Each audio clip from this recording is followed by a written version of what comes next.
Pastor e professor e teólogo Átila Ribeiro. Meu irmão, obrigado por estar aqui com a gente hoje. Amém, irmão Guilherme. Deus abençoe. Pai do Senhor a você. Pai do Senhor a todos os nossos ouvintes. Deus em Cristo os abençoe copiosamente. Para mim é um grande prazer, um grande privilégio.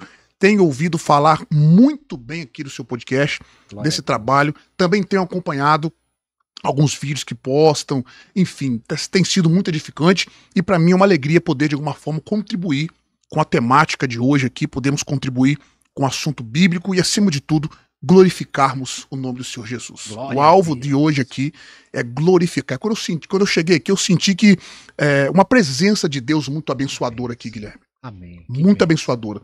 A sua conversa de glorificar a Deus, o assunto, acima de tudo, Jesus. Isso é muito bom. Que Deus continue sendo o centro aqui do GigoCast. Amém. É um prazer. E é o que eu tava conversando com o pastor, né, pessoal? Aqui, às vezes a pessoa pergunta, pô, e o GigoCast? Como é esse podcast?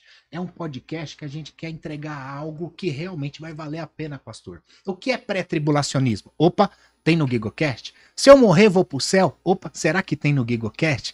Qualquer assunto sobre a Bíblia, eu quero que o GigoCast seja uma referência Glória bíblica, a Deus. cristocêntrica. Ah, mas você leva vários pastores? Entenda, retenha o que é bom. Glória a Deus. Não significa que a gente não tenha que ouvir. A gente precisa aprender. É ou não é, pastor? Nós podemos divergir em alguns assuntos. É possível que tenha trago e irão trazer também vários pastores. Você tenha trago e irá trazer outros pastores. Sim. Que pensam em discordância em muitos assuntos, mas nós temos um ponto em comum, o que? A salvação em Cristo Jesus. E como Paulo disse em Tessalonicenses, capítulo 5, examinai tudo, retende o que é bom ou retende o bem. Todos nós temos muita coisa para ensinar e muita coisa para aprender.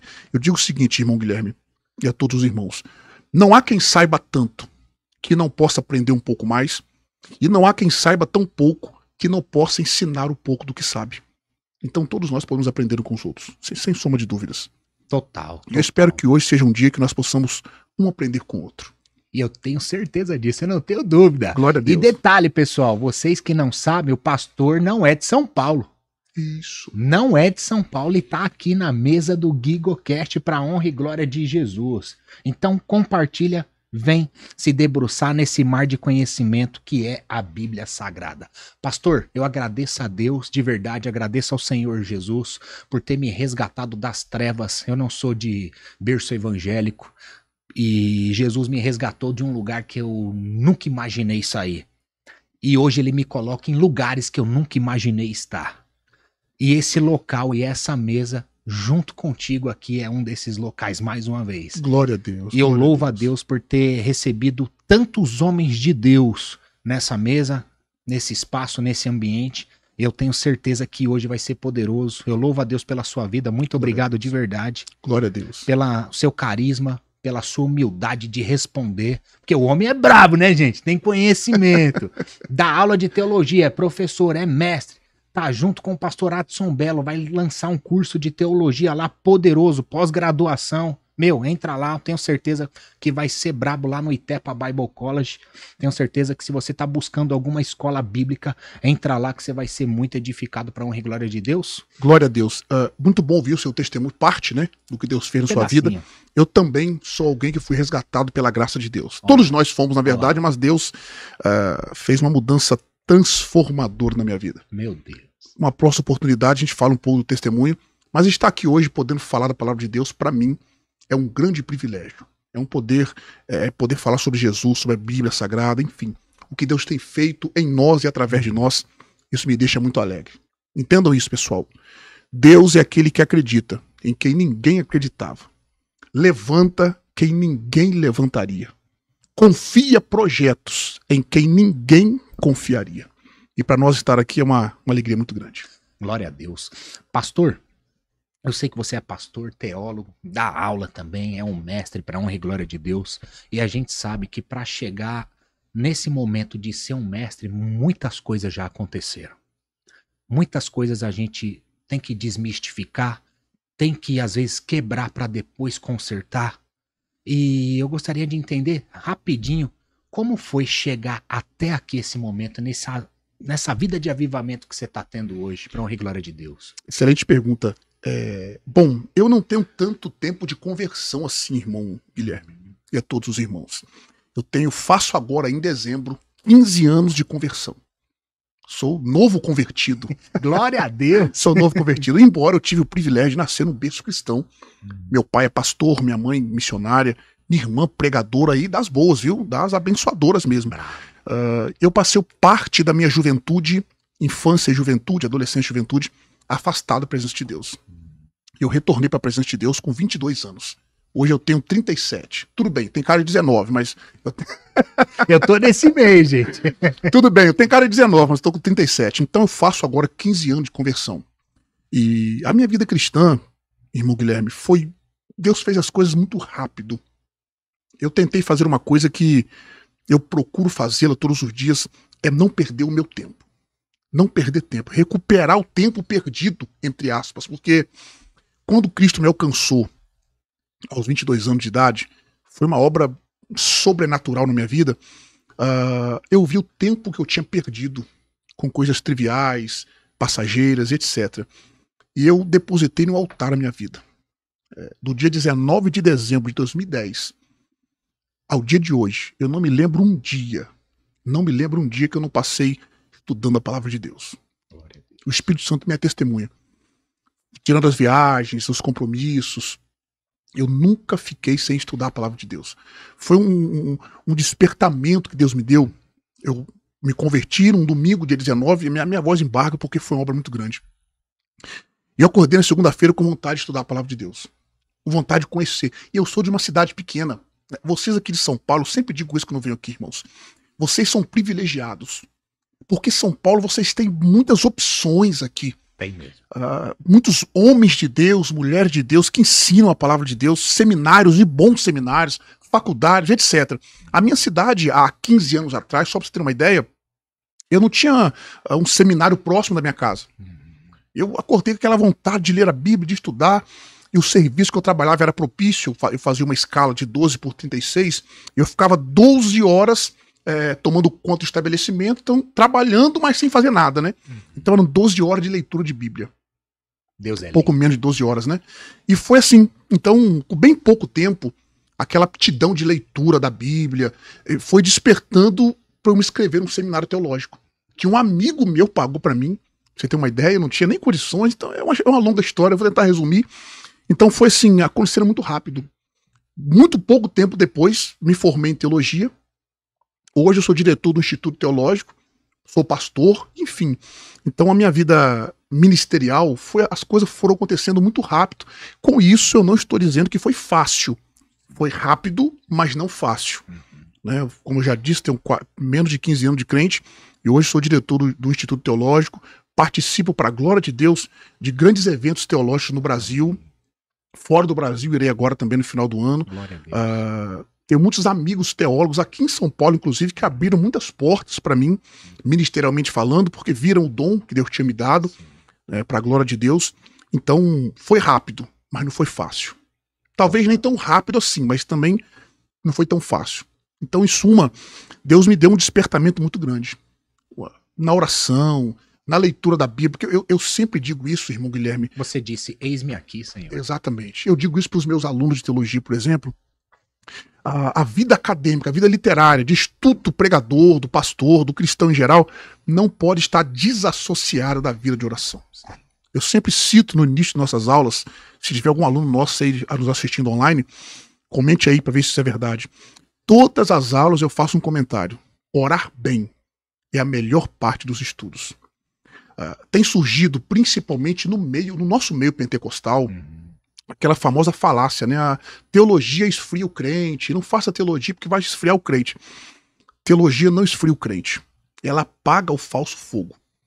Avivamento faz com que você tenha aptidão, sede, fome pelas coisas de Deus. Então foi para a glória de Deus o que Deus fez comigo. Me levou a estudar a Bíblia Sagrada, me levou a ter uma vida de oração. E hoje, para a glória de Deus, estamos aqui falando da Bíblia Sagrada. Aleluia. Essa foi minha vida ministerial. Aleluia. Eu glorifico Glória a Deus. É igual você falou. Eu sou novo de crente. Eu sou mais novo ainda. Eu tenho um pouquinho de 10 anos a menos aí que você, né? Ó. E as pessoas falam, mas Gui, você já vai lançar um podcast aí falar de Jesus? Eu falei, eu não vou lançar nada. É Deus que tá fazendo. Deus, é Deus. Mas eu não tô entendendo. Então você tem que se debruçar e falar, eis-me aqui, Senhor. Verdade. E é Ele que vai fazer, não é mais você. Não vivo mais eu. E o momento que nós estamos vivendo, irmão Guilherme, esse tipo de trabalho que o irmão está fazendo é super... qual a palavra que eu usar aqui? É super necessário. Necessário. Nós temos muitos bons podcasts no Brasil, diga-se de passagem, Sim. mas nós precisamos de mais. Precisamos de mais. Sim. Que glorifique o nome do Senhor. Irmão, eu tô falando aqui sem brincadeira, sem exagero. Quando eu te dei a paz do Senhor, quando eu cheguei aqui, eu senti a presença de Deus. Glória a Deus. Uma humildade, uma simpatia, um homem carregado da presença de Deus. Amém. Essa vontade de edificação de vidas. Amém. Isso é maravilhoso. Continue assim, Guilherme. Amém. Irmão Guilherme, continue assim. Eu tenho certeza que Deus vai colocar pessoas do seu lado, que vai te ajudar para romper para a glória de Deus. Amém. Sem sombra de dúvidas. Eu creio e Deus já está fazendo isso. Ó, essa mesa recheada aqui da presença de Deus.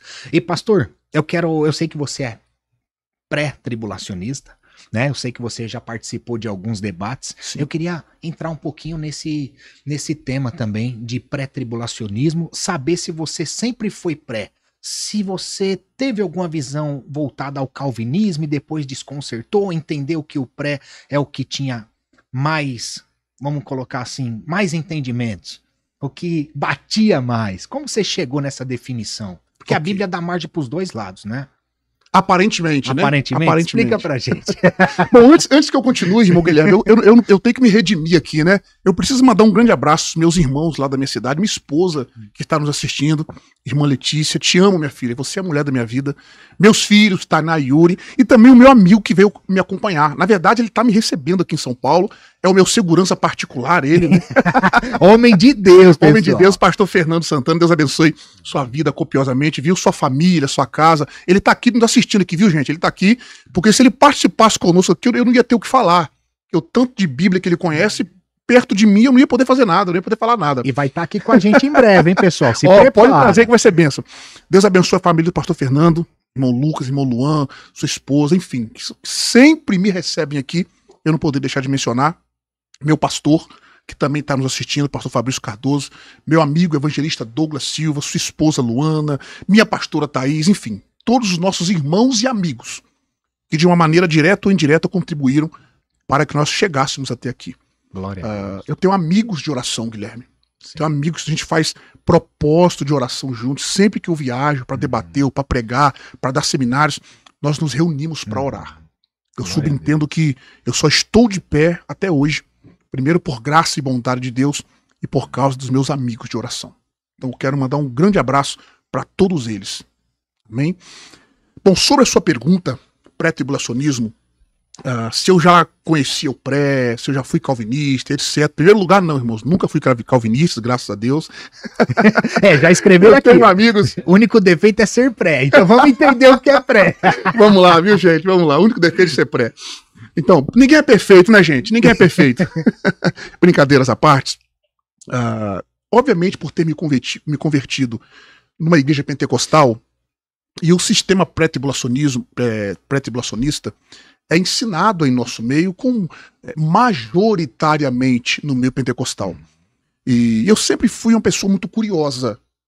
Por exemplo, se eu creio em um assunto, eu vou estudar. Só pra você ter uma ideia, eu vim das artes marciais, eu praticava arte marcial. Então, eu estudei muito sobre a arte marcial pelo fato de conhecer meu pai, dava aula, minha família, etc. Então, eu fui estudar. Quando eu me converti, eu ouvia falar de arrebatamento, e escatologia, e tanta gia que eu ouvia falar, e me deu vontade de estudar. E a igreja que eu congregava era pré-tribulacionista, até hoje, então conheci o sistema pré-tribulacionista. Comecei a estudá-lo. Aí descobri o que é o pré-milenismo, pós-milenismo, amilenismo e etc. A hermenêutica das profecias. Obviamente, tudo que eu estou falando foi um tempo de estudo que nós tivemos que fazer para compreender o assunto. Mas, independentemente disso, eu sempre tive a convicção que a igreja será arrebatada antes da grande tribulação. Fui ensinado dessa forma e depois estudei o assunto, obviamente, e teve uma época, irmão Guilherme, vou até revelar isso daqui, que eu tentei ser pós-tribulacionista. Olá, pessoal. Escute isso aí, pessoal, de verdade. Falei, bom, eu vou ver se o pré tá errado. Então, comecei a estudar, de verdade.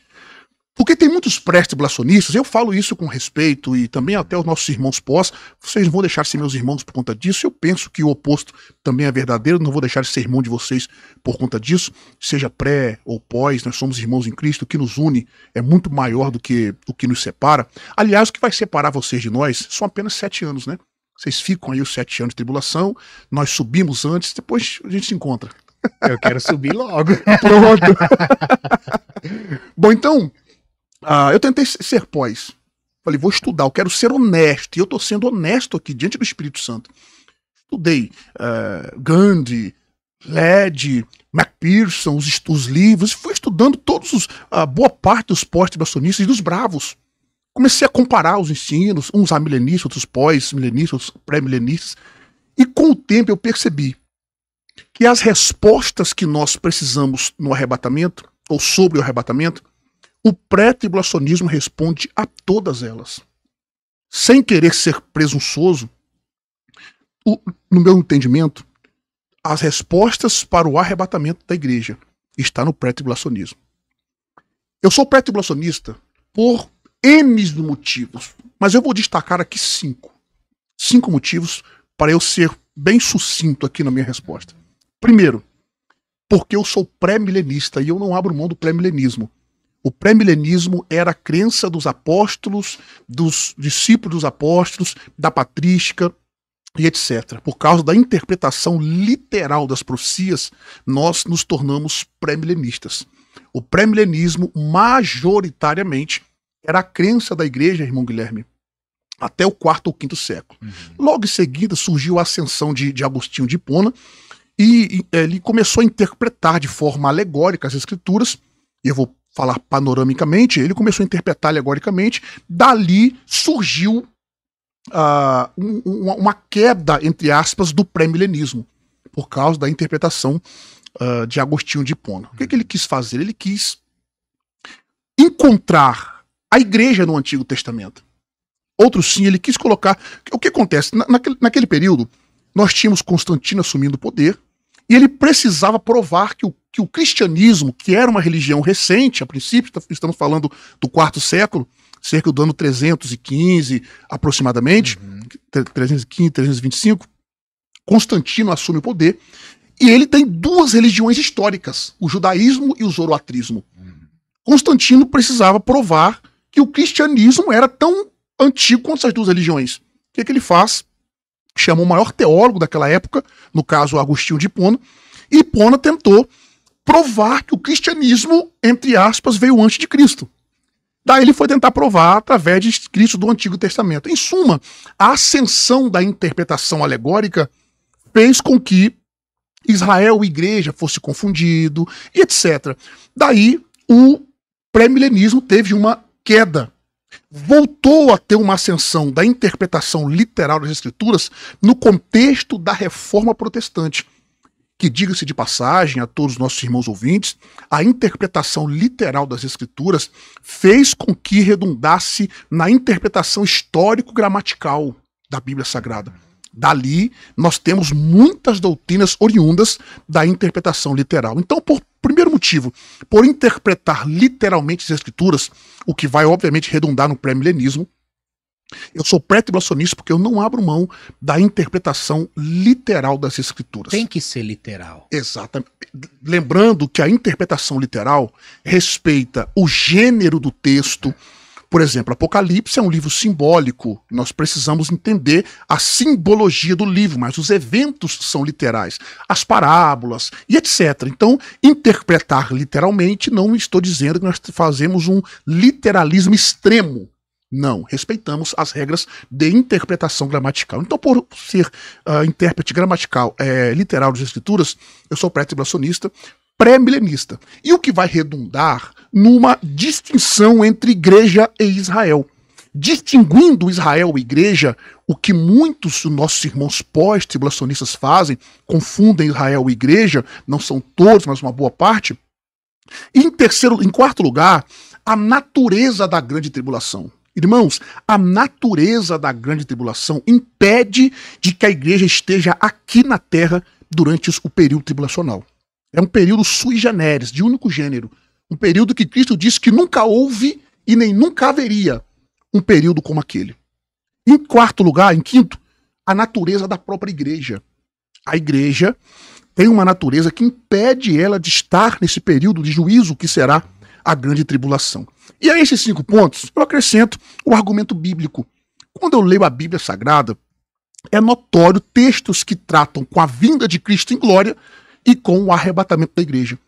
E somente o pré-tribulacionismo responde aos eventos que acontecerão depois do arrebatamento com a igreja no céu, cumprindo todos os textos bíblicos prometidos por Cristo e pelos apóstolos através do Espírito Santo, e os eventos aqui na terra no período tribulacional. Então, por esses e outros motivos, pelo destacar só alguns, eu sou pré-tribulacionista e entendo, respeito os meus irmãos que discordam, obviamente. A gente respeita, não tá aqui sem sombra de dúvidas. Mas entendo que a interpretação correta do arrebatamento é a pré-tribulacional. Brabo! E aí, pessoal? Deu para entender um pedacinho? Mas aqui, pastor, eu tenho uma outra pergunta. Na sua visão, quais são os pontos do pós-tribulacionismo que deixa aberto, que não tem resposta? Os 3 principais ou os 4, 5 que você quiser mencionar. Vamos lá. Existem diferença no pós-tribulacionismo. Vamos começar com o pós-tribulacionista que é pré-milenista. Esses eu consigo encontrar ainda mais problemas, que são os pré-milenistas. Por quê? Ele é pré-milenista por interpretar literalmente as escrituras. Só que quando, no que tange o arrebatamento, para o pós-tribulacionista, que é pré-milenista, ele vai ter que pegar alguns textos e interpretar de forma alegórica ou espiritualista. Por exemplo, o livro do Apocalipse. Um pós-tribulacionista vai olhar por 144 mil judeus que estarão na tribulação e vai dizer que é a igreja. Ele vai espiritualizar os eventos da grande tribulação, alguns acontecimentos e etc. Com isso, ele vai redundar em 2 pesos e 2 medidas. Ele interpreta literal, por isso é pré-milenista.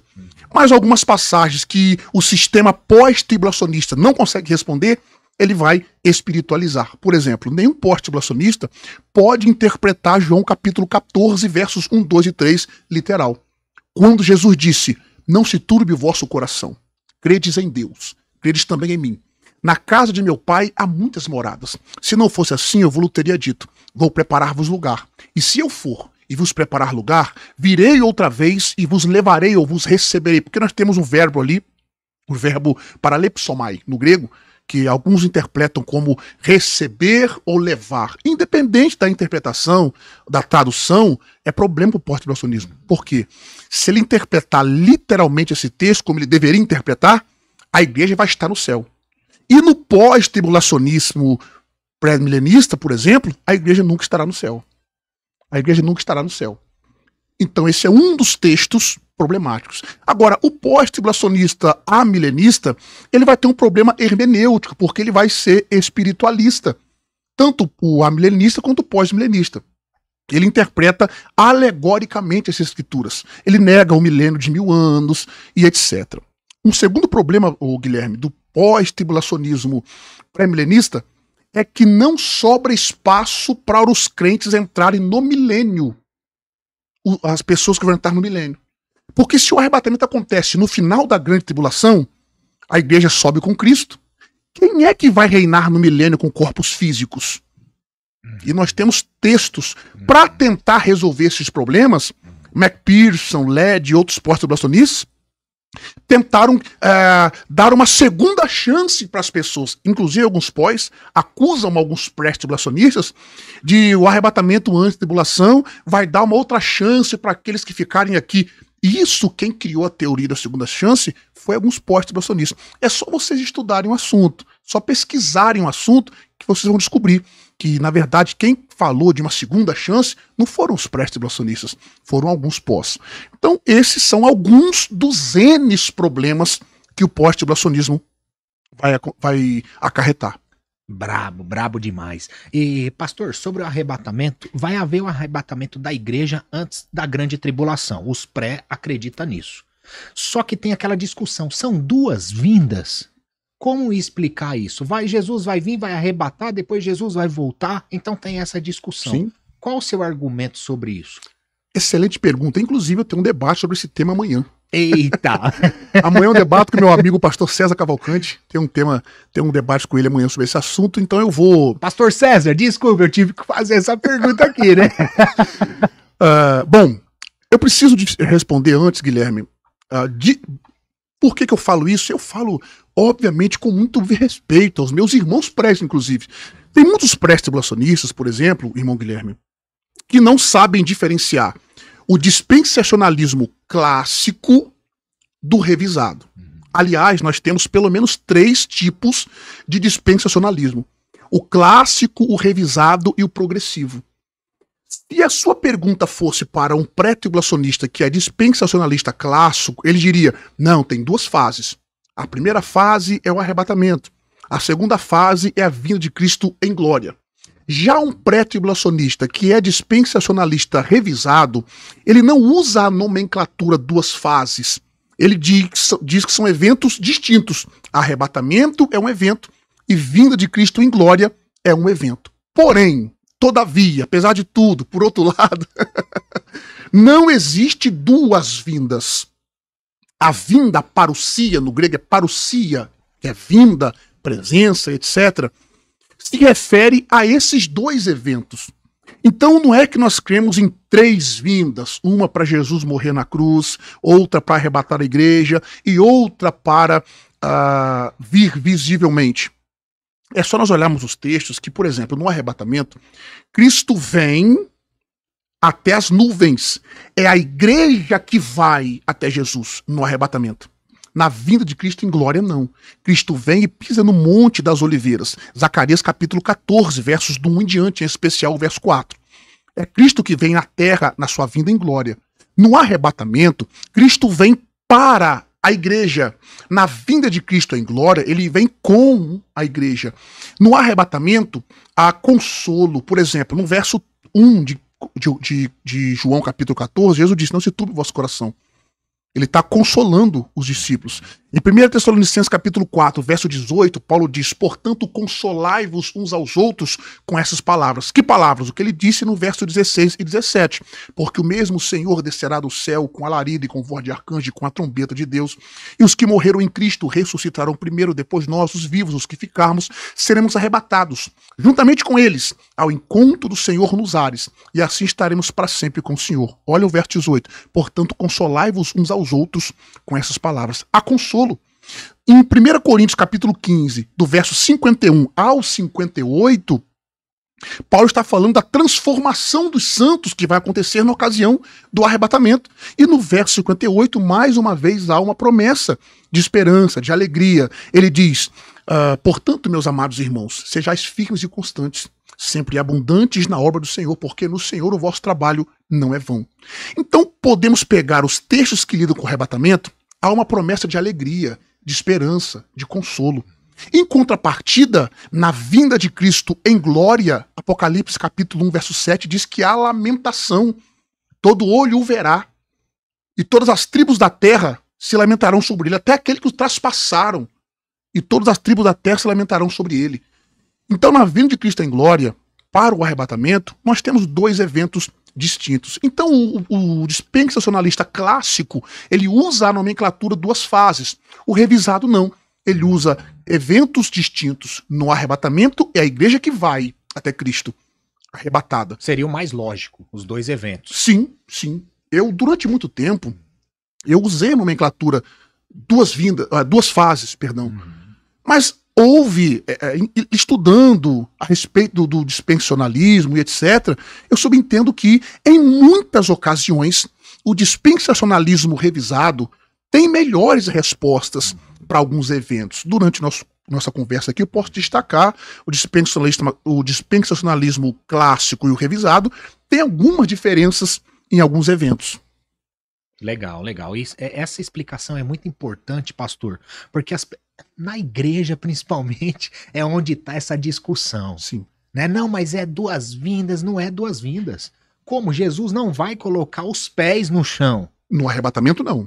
Né? Negativo. No arrebatamento, não. Mas quando ele vier, em glória, que assim nós cremos, né? Obviamente. Aí sim.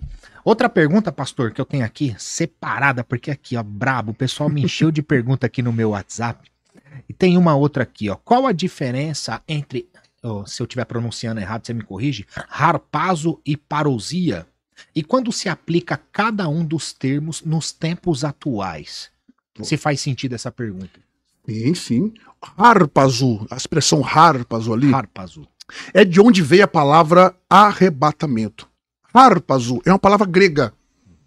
Na 1 Tessalonicenses, capítulo 4, verso 17, diz: depois nós, os vivos, os que ficarmos, seremos arrebatados. Embora ali a expressão está harpaxômeta, porque ali nós temos um verbo que está no futuro indicativo de voz passiva. Esse verbo está harpaxômeta, mas é oriundo de harpazo, traduzido na Septuaginta como raptori ou raptare. Para o português, harpazo, ou rapto, como alguns queiram pronunciar, né? Então nós temos o arrebatamento. Qual é a diferença? A diferença é que no arrebatamento, Cristo virá buscar a igreja sobe ao céu, como já o expliquei. A parousia, as pessoas falam parousia, gente, mas nós temos algumas regras aqui no grego. O O e o U no grego, que é o ômicron e o Y, é um ditongo. A pronúncia é paru, paru. E o S no grego, que é o sigma, nunca tem som de Z, como, por exemplo, nós temos a palavra casa no português, né? Se é a palavra casa no grego é oikos, mas se fosse casa no grego como no português, a pronúncia seria caça, porque o S no grego nunca tem som de Z. Então a pronúncia correta é parousia. O acento está no iota ali, é parousia. Mas, independentemente da pronúncia, geralmente algumas pessoas falam, não, arrebatamento, harpazo, vinda se refere à vinda dele em glória. Mas essa palavra parousia pode se referir também ao arrebatamento, irmão Guilherme. Tanto para o arrebatamento, quanto para a vinda de Cristo em glória. Então, não é um termo técnico só para a vinda de Cristo em glória. Inclusive, a palavra parousia é usada também para a vinda do anticristo. Então, só significa vinda. Então nós não podemos engessar o termo. Isso aqui, o nome disso é exegese, é hermenêutica. A palavra é usada dentro do seu contexto. Eu vou dar um exemplo aqui do que é a até semântica. Mais profundo, mas é importante. Sim, sim. É importante para quem quer conhecer mais o avançado, isso é muito bom. Eu acho que a pessoa que fez essa pergunta, por exemplo, está com vontade de conhecer de forma mais avançada. Total. Caso contrário, não citaria grego. Sim, né? Então, já que citou o grego, preciso explicar para ela compreender melhor. Eu vou dar um exemplo aqui. Ô, Guilherme, o que é manga? Guilherme, o que é manga? Uma fruta? Isso aqui é o quê? Aí já é uma blusa, né? Uma camisa. Uma manga de blusa, manga correto? De blusa. Então manga pode significar fruta ou manga de camisa. Vai depender da continuidade da frase e do contexto da nossa conversa. Quer ver mais uma coisa? O que é banco? Banco, posso sentar ou um banco para sacar o dinheiro? Tá vendo como que agora você respondeu da forma que eu queria que respondesse? Total. Primeiro, banco, se eu falar bem assim, ó, Guilherme, vou ao banco me assentar num banco para sacar um dinheiro. Você vai entender que o primeiro banco que eu disse é um banco de dinheiro. E onde vou me assentar é um banco, banco de sentar a cadeira. Sim. Então o que vai reger o significado da palavra é o contexto. Então, eu vou dar um exemplo. Se nós olharmos para Tessalonicenses... Interessante. Por isso que aí entra na leitura literal da Bíblia. Exatamente. E a leitura bíblica ela deve ser contextualizada. Muitas heresias, crendices, superstições e misticismo é oriundo de uma má interpretação. Muitas, não todas, na verdade, de uma má interpretação. Então, quando nós interpretamos a Bíblia com cuidado, com responsabilidade, e, acima de tudo, com temor a Deus, nós vamos conseguir entender que alguns textos precisam ser contextualizados. Então, para responder a pergunta da pessoa que fez aí agora, de forma bem simples, harpazo é arrebatamento. Se refere ao evento quando Cristo vem buscar a igreja. A expressão ali é harpazo, né? E parousia significa vinda, mas pode significar, pode ser se referir também à vinda de Cristo em glória, quanto ao arrebatamento também. Entendeu, Guilherme? Maravilha, perfeito. Ok. Pastor, outra pergunta. Mateus 24 é para a igreja? Mateus capítulo 24. Mateus capítulo 24 é para a igreja? Eu penso que Mateus capítulo 24 também deve ser um dos textos que deve ser entendido dentro do seu contexto. Diga-se de passagem, para os irmãos que nos ouvem, o Evangelho de Mateus é o evangelho mais judaico do Novo Testamento. É o livro mais judaico. Então, Mateus capítulo 24, quando nós lemos, por exemplo, irmão Guilherme, o verso 3. O verso 3 é uma pergunta que os discípulos fazem para Jesus. Pedro, Tiago, André e João faz essa pergunta. Como que eu sei que foram eles que fizeram? Só ler Marcos capítulo 13. E Marcos capítulo 13 diz que foi eles que fizeram essa pergunta, os 4. Qual foi a pergunta? Eles falam, Senhor, dize-nos, quando acontecerão estas coisas?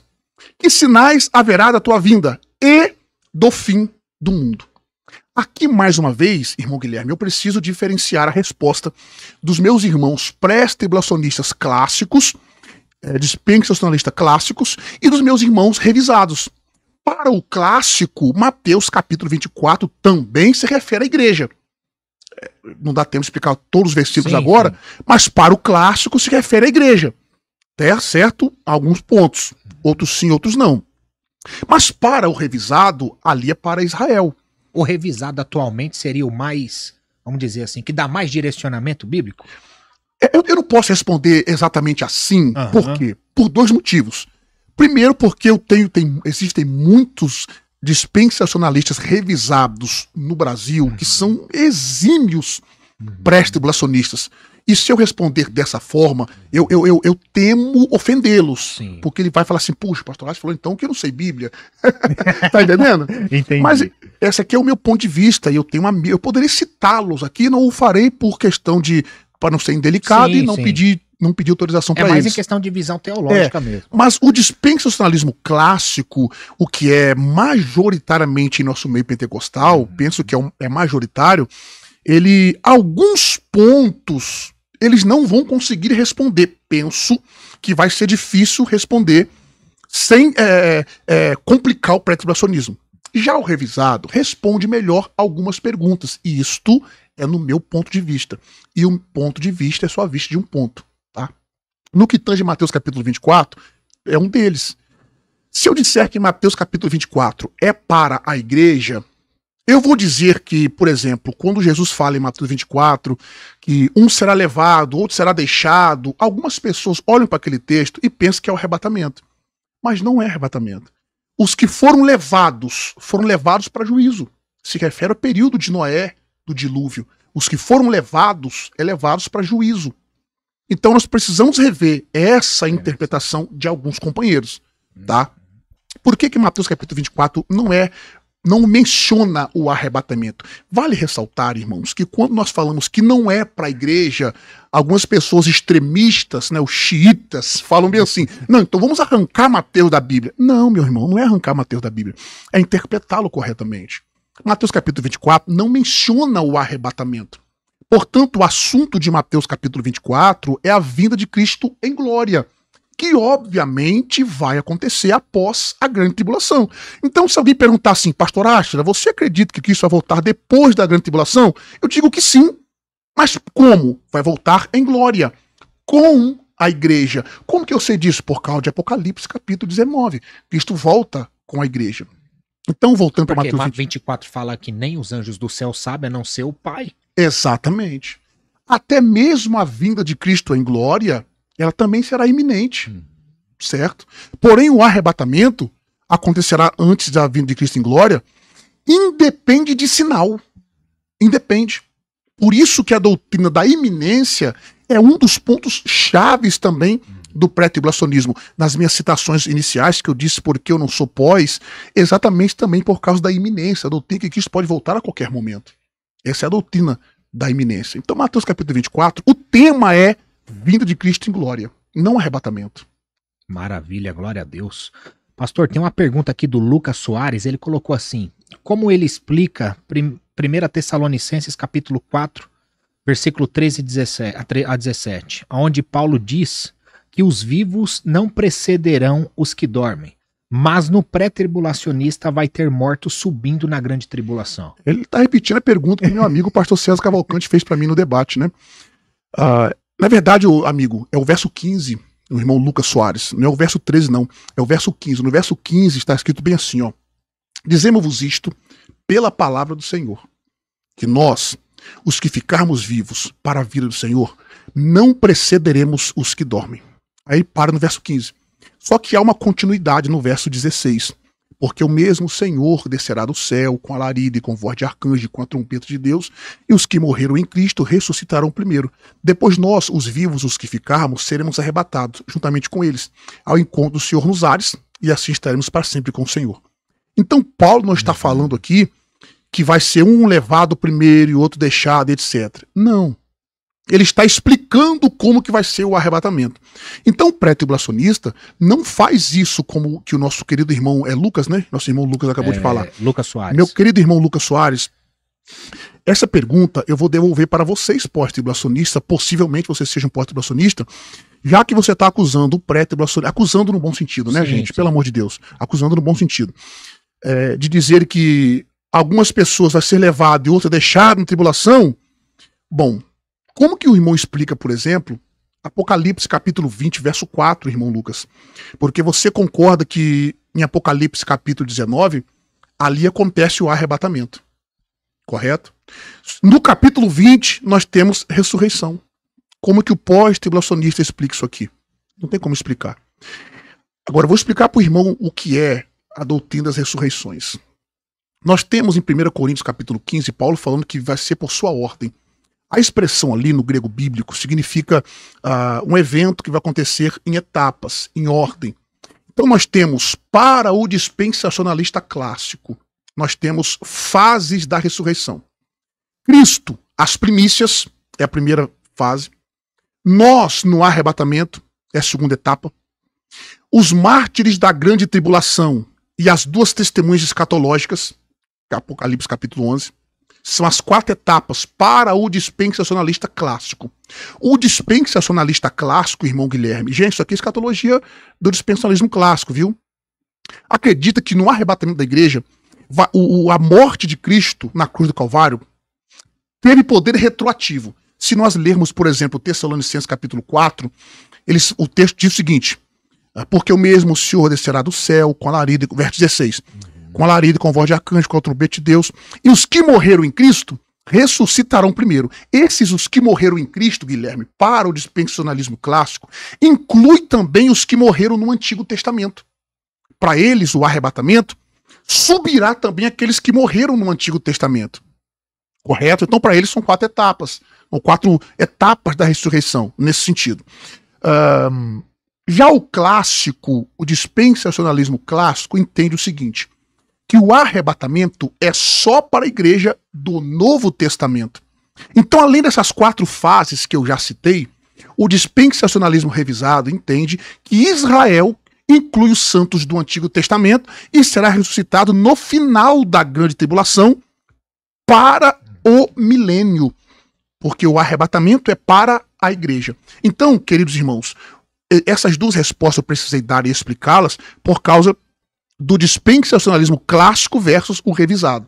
Então não há erros em dizer o que algumas pessoas fizeram, como o irmão está repetindo a pergunta que alguém me fez também no debate, eu expliquei exatamente dessa forma. Nós não precederemos os que dormem. Paulo está explicando, ele está argumentando como que vai ser o arrebatamento. Ele está falando para aqueles que estarão mortos, dormindo, né, mortos durante o arrebatamento. Além disso, o irmão Lucas que fez a pergunta, existe diferença de ressurreição de mortos, dentre os mortos e dos mortos. Ressurreição de mortos é a ressurreição de Cristo, como Cristo ressuscitou com o corpo glorificado. É a ressurreição dentre os mortos. Ressurreição dentre os mortos é o que aconteceu com Cristo. Por isso que ele é as primícias dos que dormem. Recebe o corpo glorificado. E vai acontecer conosco também no arrebatamento. Ressurreição de mortos é aquelas pessoas que ressuscitaram na Bíblia, mas voltaram a morrer. No Antigo Testamento nós temos o filho da viúva que Eliseu ressuscitou. Ele voltou a morrer. Lázaro ressuscitou e voltou a morrer. A filha de Jairo, o filho da viúva de Naim, e etc. Esses são exemplos de ressuscitação. Ressuscitação ou ressurreição de mortos. Agora, ressurreição dentre os mortos, a pessoa ressuscita e não morre mais. É o que aconteceu com Cristo, vai acontecer conosco no arrebatamento, as 2 testemunhas do Apocalipse, e etc.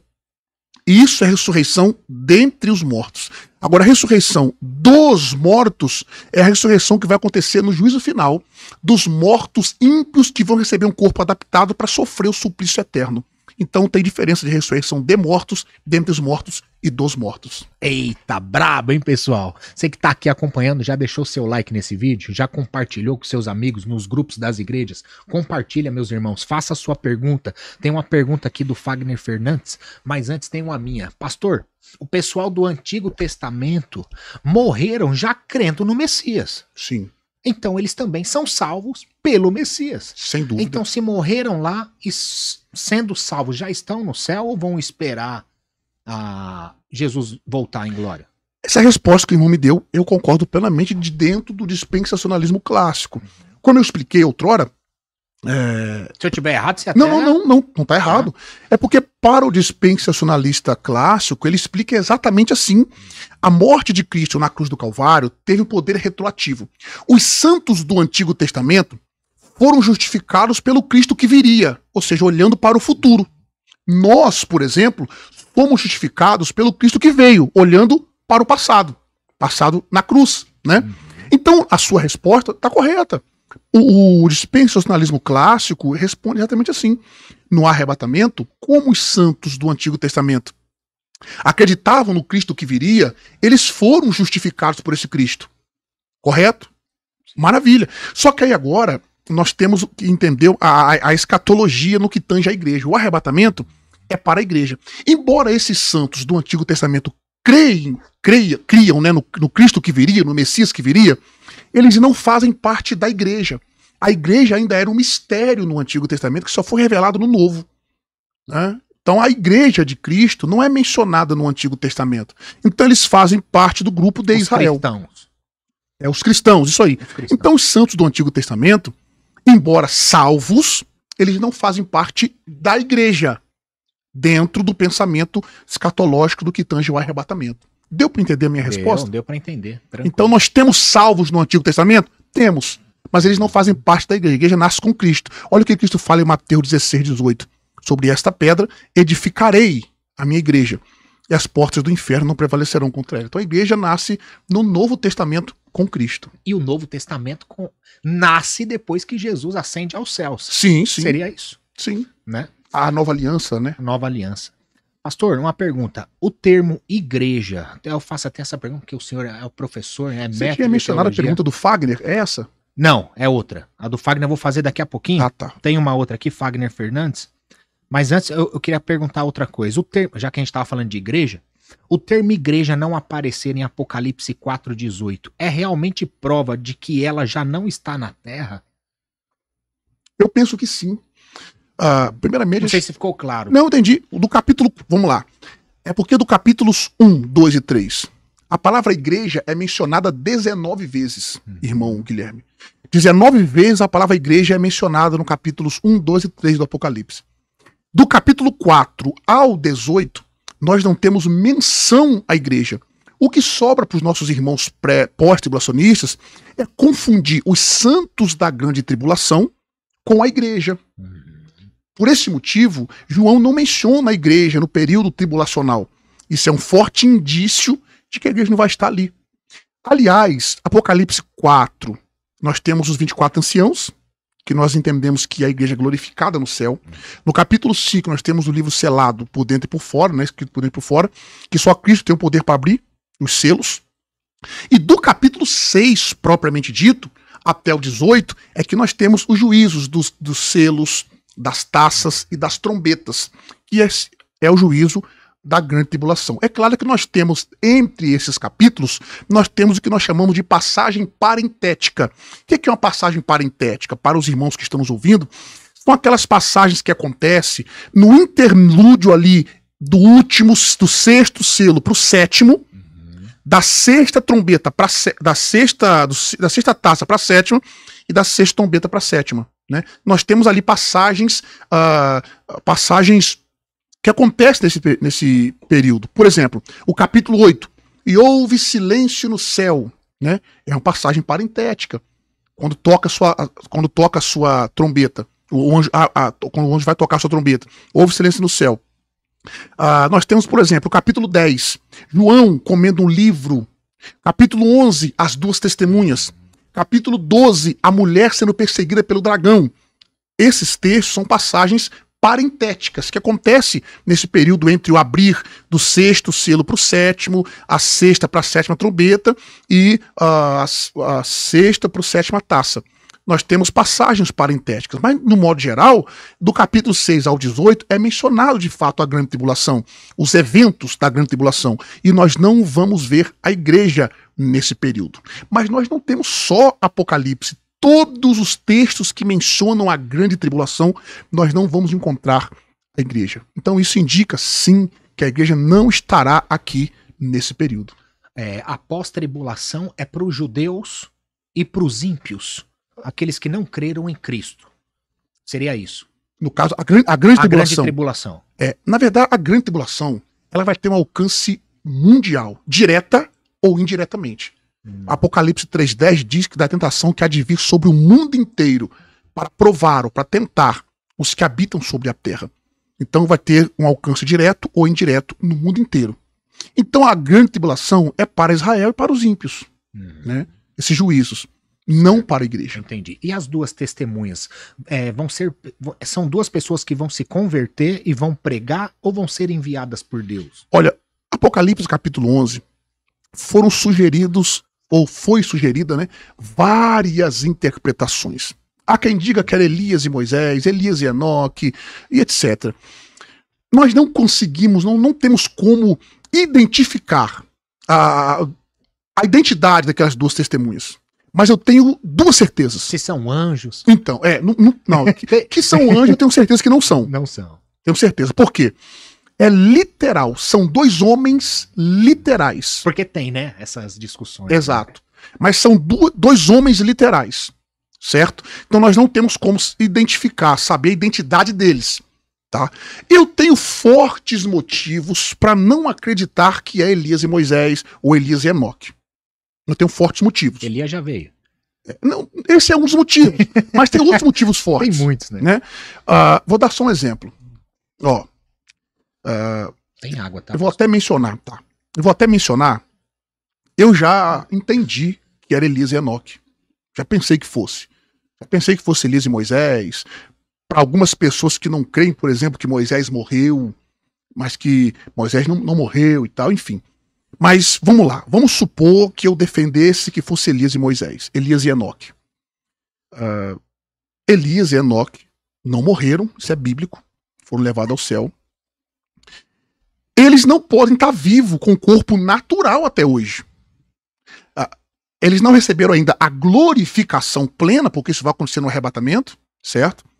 Mas eles não estão com o corpo como o nosso, porque senão já tinham deteriorado. Estão no céu. Algo aconteceu com o corpo deles para eles ficarem vivos até hoje. Sim. Correto? Então eles vão chamar o estado que eles estão agora de glorificação, que não é a glorificação como vamos ter no arrebatamento, mas é uma espécie de glorificação. Então, se eles vierem aqui para morrer, eles vão ser desglorificados para morrer?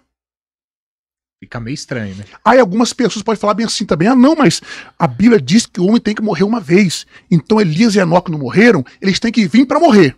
Não, isso não pode, não é regra, porque vai ter pessoas que serão arrebatadas vivas. Jesus ia ser um tirano, vamos colocar assim. Não é nem questão de tirano, mas é porque no arrebatamento vai ter pessoas que serão arrebatadas vivas. Por exemplo, o arrebatamento acontece agora. Maranata que aconteça, né? Mas vamos supor que aconteça agora. Eu e o irmão estamos vivos. Os irmãos aqui estão vivos. Se você vai subir, eu não sei, mas eu vou, em nome de Jesus. Em nome de Jesus eu vou também. Então nós vamos subir vivos, transformados. Não necessariamente teremos que morrer. Então esse argumento de que Elias e Enoque têm que vir para morrer porque estão vivos não é um bom argumento bom, certo? Então por esses dois motivos eu penso que não pode ser Elias e Enoque. Eu não brigo por isso. Eu debato outros pontos. Esse não é um que eu debateria. Eu não morro por isso. Que vai ter. Isso, mas eu tenho uma certeza que serão dois homens literais. Isso nós temos certeza. Mas a identidade deles não dá para saber. Então, voltando à pergunta do irmão, que fez sobre Apocalipse 4 ao 18, menciona a igreja, em Apocalipse 1, 2 e 3 menciona 19 vezes a palavra igreja. E quando menciona o período tribulacional, não menciona a igreja. Ô pastor, nessa linha de igreja, a pessoa fala, eu sou a igreja, é correto? Não. Eu sozinho sou o templo do Espírito Santo. Igreja é um grupo de pessoas. Aqui nós temos uma igreja. Eu, você, o pastor, o irmão que está ali. Mas sozinho, nós somos templo do Espírito Santo e fazemos parte do corpo místico de Jesus, que é a igreja. Essa é a diferença. De igreja sozinho é templo do Espírito Santo. Legal, porque tem muito, né? Até em pregação. É. Você ouve muito isso, né? Às vezes, nós temos que levar em consideração, irmão Guilherme, eu sei que não foi a sua intenção, Sim, claro. sim, claro que Mas não. existem muitos irmãos que falam, às vezes inconscientemente, Por isso essa que é importante questão esse diálogo. Uma pessoa ouvir e falar, Exatamente. aprendi, Exatamente, entendi. exatamente. Eu acredito que em um momento da vida do irmão, em um momento da minha vida, eu também disse que eu sou igreja. Nossa, falava muito. Pois é. É por isso que nós temos que crescer no conhecimento bíblico. Exatamente. E isso é fantástico, o amadurecimento intelectual. Nós temos que amadurecer tanto a ponto de entender, por exemplo, vamos lá, pré e pós-tribulacionismo. Irmãos, tem gente que chama o pós de um herege. Ele vai para o inferno. Vamos olhar para a história da igreja, meus irmãos. Quantas pessoas que eram pós-tribulacionistas que fizeram um excelente trabalho para Deus na Terra. Então nós temos que repensar algumas falas, viu, gente? Tem muitos hereges por aí. E é provável que tenha pós-tribulacionistas que sejam herege. É provável que tenha pré-tribulacionistas que sejam herege. Mas não porque é pós ou porque é pré. Por outros motivos. O fato de ser pré ou ser pós, eu entendo que não implica em uma heresia. Eu tenho alguns problemas quando a pessoa fala que é pós e é pré-milenista ou é amilenista, implica em problemas. Mas eu não me refiro aqui a problemas soteriológicos. Embora possa redundar por causa de outras crenças que eles têm. Não por causa do pós em si. Existe a raiz, né? A salvação, a raiz, justificação, que tem. Existe uma linha, né? Então, fugiu demais. Então, qualquer um dos irmãos jamais vai ver, você nunca vai me ver pegando leve num debate. Vou debater, nós estamos lá para debater, sem desrespeitar. Nós podemos ser veementes sem desrespeitar. O debate às vezes aflora um pouco, altera a voz, mas você nunca vai me ver chamando um irmão pós-tribulacionista de herege porque ele é pós. Ele pode ser herege por outros motivos, não pelo pós em si. Tá? Então essa fala é de alguém que amadureceu teologicamente. E eu volto ao que eu estava falando no começo, né? Que o GuigoCast seja essa referência. A gente não está aqui para falar mal de um, nem de outro, nem de igreja, nem de pastor. Não é o nosso propósito. Nosso propósito é abrir o conhecimento. Guilherme, eu sei que estamos tratando aqui de pós e pré e tal, mas vamos falar sobre o arrebatamento. Vamos lá. Gente, você que está me ouvindo aí agora, seja você pré ou pós-tribulacionista, você já parou para pensar na graça que é o arrebatamento? Pense comigo um pouquinho. Olha quem éramos nós. Nós estávamos andando a passos largos para o inferno. Mas Cristo nos alcançou. Nas palavras do salmista, descontextualizando, falando a palavra do salmista no Salmo 40, eu esperei com paciência pelo Senhor, ele se inclinou para mim, ouviu meu clamor, tirou-me de um charco de lodo. Espiritualmente falando, nós estávamos no charco de lodo. Deus ouviu o nosso clamor, se inclinou para nós, colocou nossos pés numa rocha, firmou nossos passos, colocou um novo cântico na nossa boca, mudou nossa história. Ou seja, nos levantou. Nós estávamos caídos, prostrados. Espiritualmente falando, nós estávamos terríveis, horríveis. Tanto que Paulo diz em Romanos 3:23, Guilherme, que todos pecaram e destituídos estão da glória de Deus. Esse texto, no grego, é pantesgar remarton kai hasterum taiterdoxes tuteu. Esse texto, no texto grego, mostra a real situação espiritual do homem. O homem estava ruim, meu irmão, não tinha condições. Aí Jesus levanta esse homem. A graça nos alcança, nos coloca de pé diante de Deus. Como se isso fosse pouco, Guilherme, Cristo ainda nos dá a graça de representá-lo aqui nessa terra. Até me emociono, porque Deus fez isso comigo, cara. Meu irmão, sempre que eu penso disso, meu coração acelera. Meu Deus. Minha vida fica... eu fico boquiaberto. Profundo. Então, olhamos para o arrebatamento assim, olha como que nós estávamos. Eu sei que eu brigo também, pré e pós, brigo no bom sentido, mas vamos lá. Nós estávamos caídos, irmãos. A passos largos para o inferno, Cristo nos levanta, nos salva. Além de nos salvar, Guilherme, ele nos dá o privilégio de sermos um representante dele aqui, embaixadores dele na terra. Como se isso fosse pouco, através de nós, outras pessoas alcançam a Cristo, ou Cristo alcança outras pessoas. E como se isso fosse pouco, um dia Cristo nos arranca aqui da terra e leva para junto dele, como ele disse em João capítulo 14. Então, irmãos, o arrebatamento é muito mais do que a briga sobre pré e pós.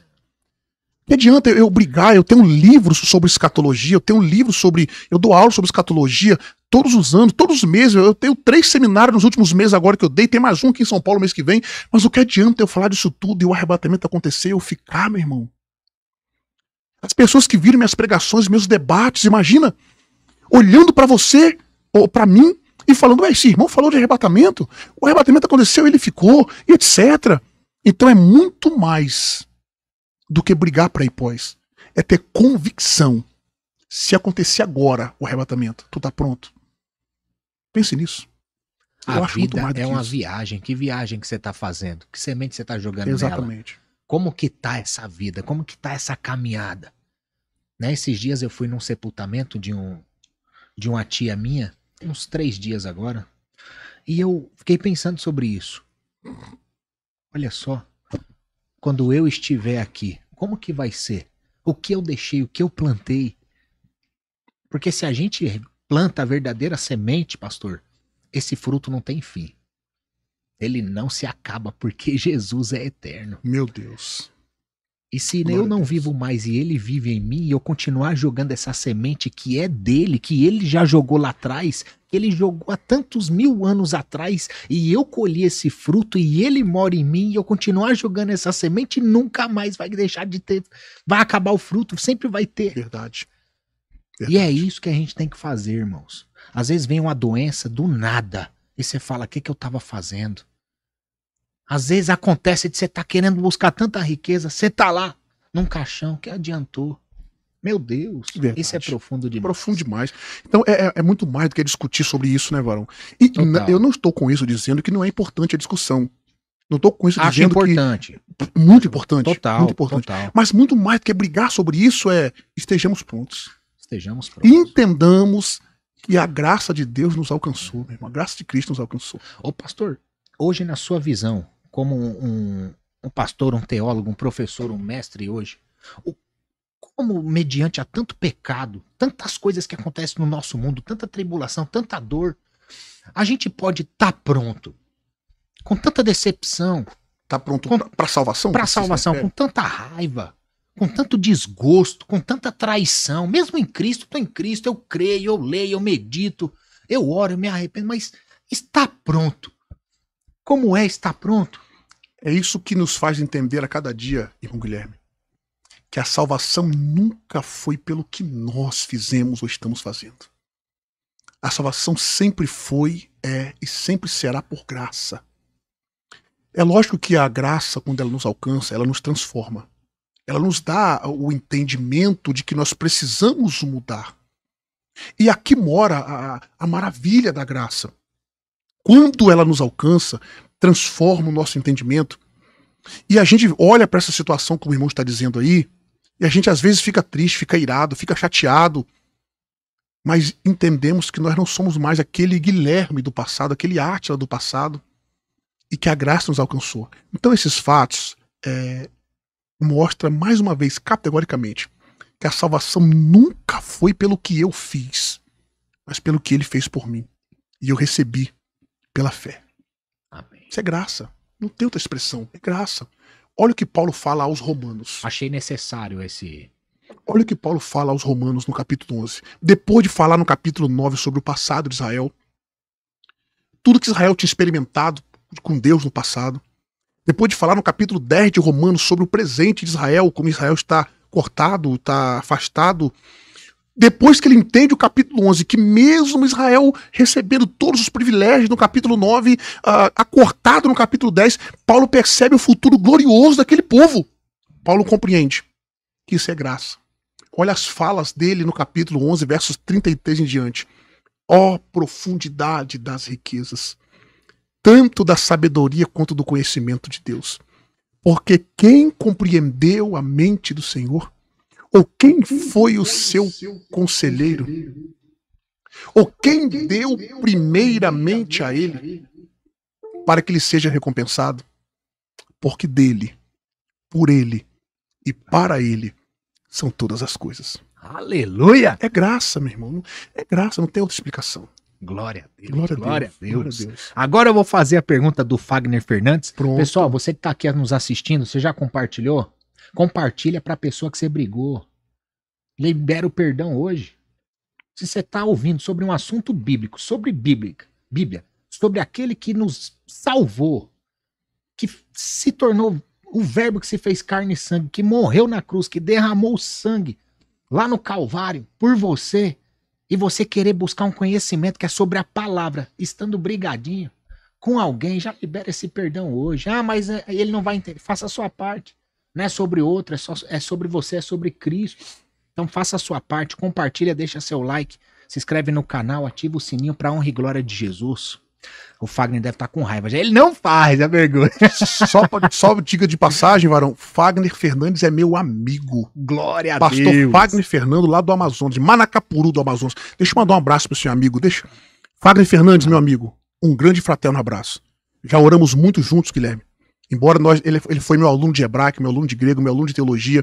Embora nós nunca nos vimos pessoalmente. Nós nos tornamos amigos pelo telefone, oramos juntos, choramos juntos, sorrimos, a gente ri junto, né? Sorrirmos junto, né? Me coloca nesses grupos. É um amigo. Deus abençoe, Fagner. Beijo no coração. Eu prometi também o pastor Edivan Matos. Meu outro amigo. Ele mandou um direct aqui no Instagram. Até fiz questão de abrir, meu irmão. Deus continue usando sua vida. Fala que pastor Edivan Matos mandou um abraço. Falei, pode deixar que eu mando. Pastor, o irmão Guilherme, pastor Edivan Matos e a esposa dele, missionária Edma Grazielli, é um casal que contribuiu significantemente para a minha vida espiritual. Glória a Deus. É um casal de amigos. Moro na minha cidade, congregamos juntos na mesma igreja, né, na Assembleia de Deus, congregamos juntos durante um tempo. Agora ele é pastor, presidente do ministério dele, que o pastor o emancipou, né, saúde na bênção e tal, mas me ajudou demais esse casal. Eu, a minha esposa, é um amigo, pastor Edivan, missionária Edma, um abraço para vocês. Louvo a Deus pelas vossas vidas. Aprendi muito com vocês. Glória a Deus, glória a Deus. Um abraço, meu irmão. Deus continue te usando. Presidente agora, né? Agora é presidente. Agora o homem tá grande, rapaz. Fagner Fernandes. Pastor, qual a evidência que o senhor tem que o Novo Testamento foi escrito em grego, já que a cópia mais antiga é do ano 125? Cópia e não original. Ah, tá. Isso é questão de crítica textual. Fagner gosta dessas perguntas legais, assim, né? É o secreto profundo e escondido. Ó. Cadê a sua pergunta aqui que eu quero ver? Fagner é especialista nessas perguntas aí. Meu amigo Fagner, vou responder aqui para você. Eu tenho muitos motivos para crer que o Novo Testamento foi escrito em grego. Primeiro, é que nós tivemos uma ascensão do grego koiné entre o ano 100 ao ano 100 depois de Cristo, ano 100 a.C. ao ano 100 depois de Cristo. No período do grego clássico, nós tivemos 4 dialetos. Você conhece muito bem, não é? Órico, dórico, jônico e ático. Embora o ático foi o representante do grego clássico durante muito tempo. Mas o período do grego koiné, com as conquistas de Alexandre o Grande, no ano 330 a.C., começou a ter um avanço do grego koiné. É claro que nós não podemos pensar que com Alexandre o Grande conquistou numa segunda-feira, né, para mencionar, e na terça-feira todo mundo falava grego. Não. Então houve o ápice do grego koiné. Qual foi o ápice? Do ano 100 a.C. ao ano 100 depois de Cristo. Todo o império daquela época falava grego. O grego koiné, diga-se de passagem. E se nós pegarmos Gálatas capítulo 4, verso 4, o texto diz assim, ó: vindo à plenitude dos tempos, Deus enviou o seu filho, nascido de mulher, nascido sob a lei. A plenitude dos tempos, ali o verbo, a expressão plerô, é quando estava tudo preparado, tudo concluído. Tinha uma língua universal, que era o grego koiné. Tinha um império no poder, que era o Império Romano, que estava no poder naquela época. Então nós tínhamos uma cidade, que era Jerusalém, que estava sendo o centro comercial daquele, todo mundo passava por ali. As estradas estavam prontas. Se o idioma falado naquele período era o grego koiné, não havia razão deles escreverem em hebraico ou em aramaico. Nós temos fortes evidências.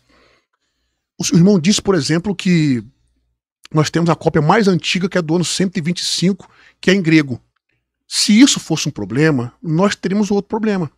Nós não temos nenhuma cópia em aramaico mais antiga do que essa. Você conhece alguma? Não tem. Há quem diga que Mateus escreveu primeiro o seu evangelho em aramaico e depois o próprio Mateus traduziu para o grego. Muitos defendiam isso. Alguns defendem até hoje. Mas o texto grego de Mateus não tem evidências de ser uma tradução. Embora possa ser possível, pode. Mas nós não temos uma evidência. O texto de Mateus, no grego, não há evidência que ele foi traduzido de uma obra em aramaico. Então, se esse for um problema, o fato das cópias, nós não temos os autógrafos mais antigos do que esse texto que você acabou de citar, nós não temos nenhuma em aramaico também. Então, se é um problema para o grego, é um problema para o aramaico. Então, não havia porquê. A língua mundial era o grego koiné, a língua falada daquele período. Então, obviamente, eles escreveram em grego. Jesus era trilingüe, diga-se de passagem, falava o grego, o hebraico e o aramaico. Tem evidências disso, pastor Átila? Claro que nós temos. No contexto da sinagoga, ele falava em hebraico, como ele cita Lucas capítulo 4, por exemplo, quando ele vai citar as Haftará, que é o cumprimento da Torá. O Espírito do Senhor está sobre mim, pelo que me ungiu, e etc. Citando Isaías 61, que nós temos como 61 hoje, embora ele mencione o 42 também, verso 7, abriu os olhos do cego. Ele também falava em aramaico, porque ele disse na ressurreição daquela moça, Talita cume, menina, levanta-te. Para aquele cego, para aquele surdo, ele disse, Efatá, abra-te. E na cruz, ele disse, Eloi, Eloi, lama sabachthani, Deus meu, por que me desamparar? Todas são expressões em aramaico. Né? E em hebraico, aliás, em grego, nós temos o Novo Testamento, o contexto das multidões que falavam grego, Jesus falava para eles também em grego. Então, não há por que escrever em aramaico. Nós temos fortes evidências textuais que foi escrito em grego. Top demais, meu Deus. Pastor, tem uma outra pergunta aqui. Everton Hermes escreveu assim, paz do Senhor Jesus, pastor Átila é uma das referências no Brasil no pré-tribulacionismo. Não é uma pergunta, é? Rapaz, bondade sua, Glória irmão a Everton. Deus. Bondade sua. Nós temos muitos bons pré-tribulacionistas aí que me dão aula, sem sombra de dúvidas. Muitos comentários de agradecimento também Glória a aqui, Deus. viu? Referência Glória a no Deus. Brasil. Glória Glória a a Deus Deus. por isso, tá? Tem uma outra pergunta aqui que eu achei muito interessante. Deixa eu ver se eu acho ela aqui. Álvaro Fonseca escreveu assim, boa noite, irmãos. Terá hierarquia no céu entre nós, filhos de Deus? Bom, no céu não. No céu não terá hierarquia, o maior, o menor. Nós podemos ver isso, por exemplo, de forma bem, bem simbólica, em Apocalipse capítulo 4. Todos os 24 anciãos recebendo as suas coroas e lançando, inclusive, elas aos pés do Senhor, né, sendo galardoados ali. Agora, muitas pessoas defendem o quê? Que durante o milênio, por causa da parábola dos talentos, enfim, de algumas parábolas que falam as parábolas do reino, né? Dentre elas, falam das parábolas que vai acontecer, que as pessoas vão reinar sobre tanta cidade, outras sobre tanta cidade, de acordo com a sua capacidade. No milênio, o pré-milenismo defende que a igreja estará reinando no milênio. Isso é bíblico. Reinaremos com Cristo no milênio. E devido a isso, algumas pessoas estarão reinando de acordo com a sua capacidade. Por exemplo, agora, eu não consigo, o irmão Átila, minha área não é administração de empresa, por exemplo. Só estou dando um exemplo aqui, talvez seja um exemplo até, não é muito legal esse exemplo, é só para tentar ser mais didático. Eu não sou administrador de empresa. Não, sou teólogo. Tenho outras profissões antes de ser teólogo.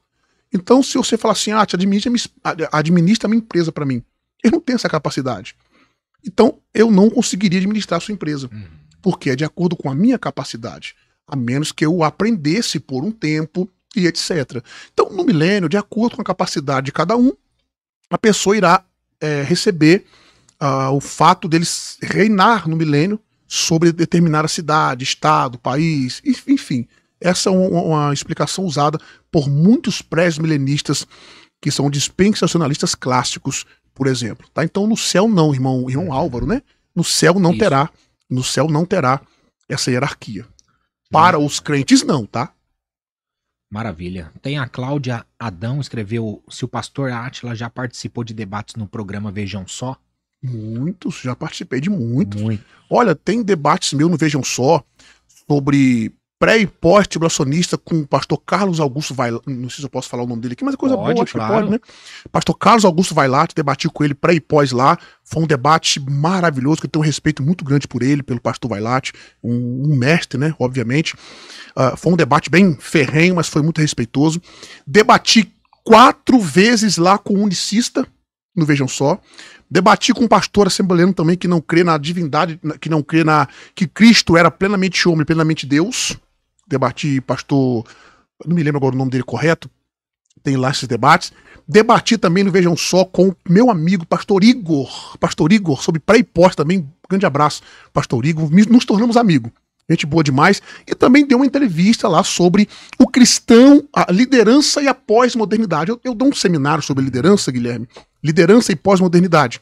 E o Zeca me convidou, o Zeca do Vejam Só, e a produtora de lá, que é a Angélica, me convidou para palestrar sobre esse, para dar uma entrevista sobre esse assunto lá, a liderança cristã e a pós-modernidade. Na ocasião, um outro pastor participou comigo. Não foi debate. Ele comentava, eu comentava. Ele também tem um livro sobre o assunto. Então foi muito legal. Então tem várias participações minhas, Vejam Só, viu, gente? Top Várias. demais, top demais. Pastor, uma pergunta aqui. Deixa eu ver se eu acho ela aqui.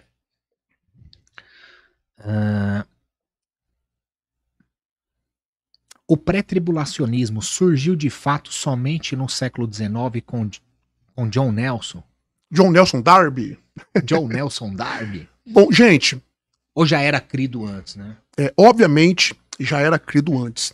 Essa afirmação, irmão Guilherme e os demais irmãos que nos ouvem, foi feita por pós-tribulacionistas. Eles falam o seguinte, que o pré-tribulacionismo nasceu com John Nelson Darby. Isso não é verdade.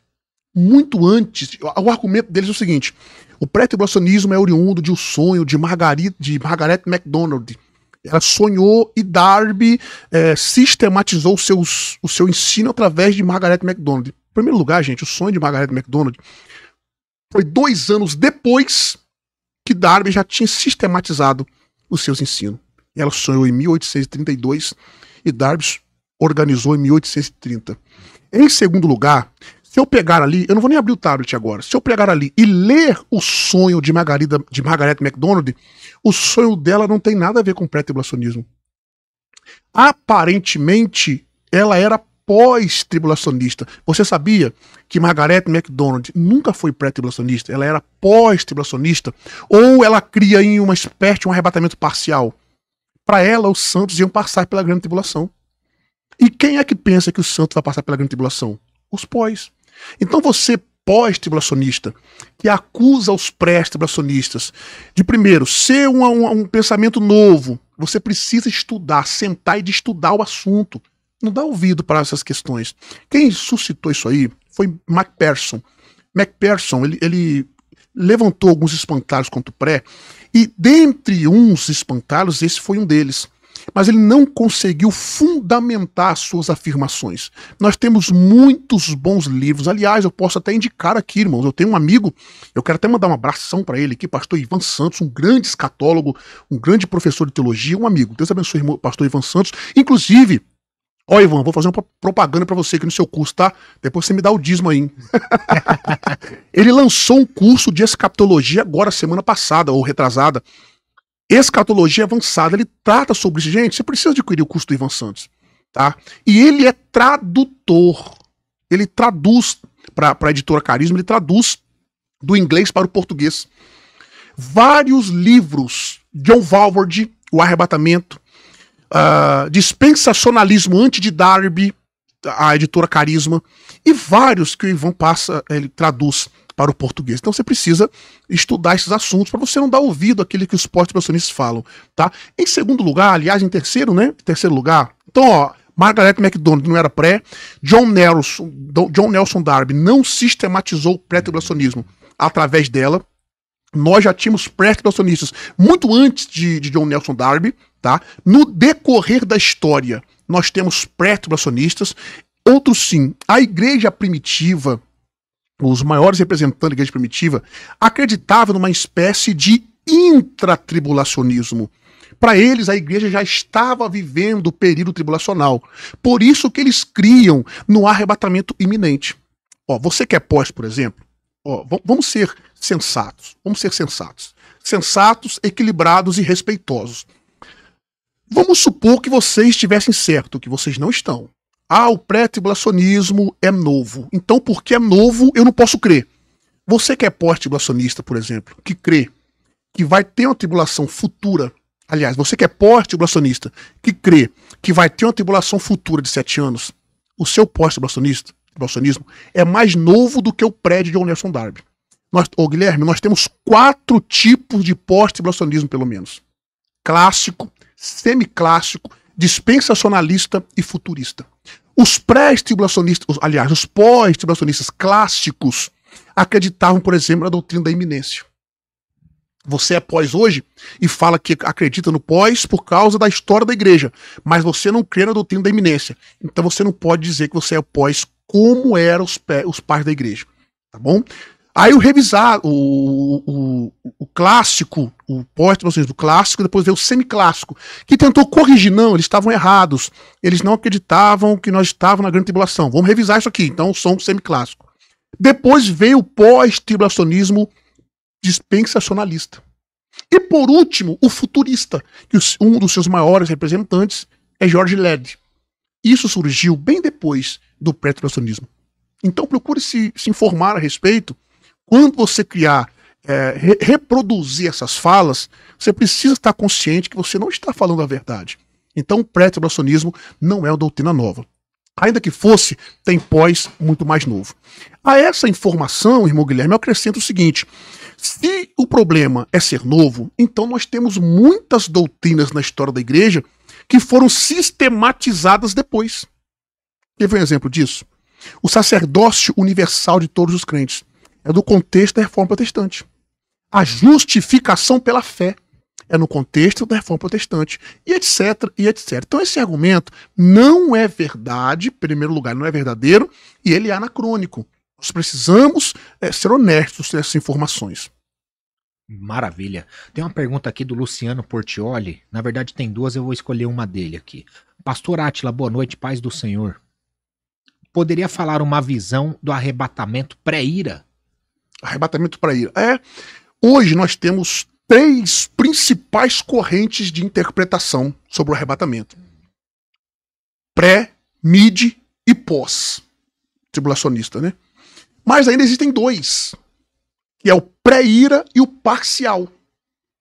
Esse pré-ira e o parcial, por exemplo, são poucos conhecidos, até mesmo pelos pós, mid e os prés. Os maiores, eu vou usar aqui, né, a expressão só para descontraída, tá? Os 2 inimigos ferrenhos, o Guilherme, é o pré e o pós. Você já viu algum debate, por exemplo, de algum mid? Eu só vi um na minha vida. Só vi um. Mid contra um pré. Até um amigo, né, debateu com o meu amigo, o pastor Juliano Fraga, e o pastor Heber Sicarelli. Debateram os 2, ele é mid. Tô falando que tá em rede nacional, tá público, então eu posso mencionar. O único que eu vi até hoje. Eu nunca vi um debate de um mid. É possível que você me apresente um monte aí, mas é raro. Os maiores debates na escatologia é pré e pós, tá? Então se tornou as 2 correntes mais disputadas, né? Mas existe, como o nosso irmão perguntou aí, o pré-ira e o parcial. O arrebatamento parcial, por exemplo, acredito que os santos vão ser arrebatados um pouco agora, depois um pouco depois, e é mais ou menos assim, panoramicamente. Já o pré-ira, respondendo a pergunta do nosso querido irmão, eles creem o seguinte, que antes daquele período de ira de fato que vai ter a grande tribulação, a igreja será arrebatada e guardada daquela ira.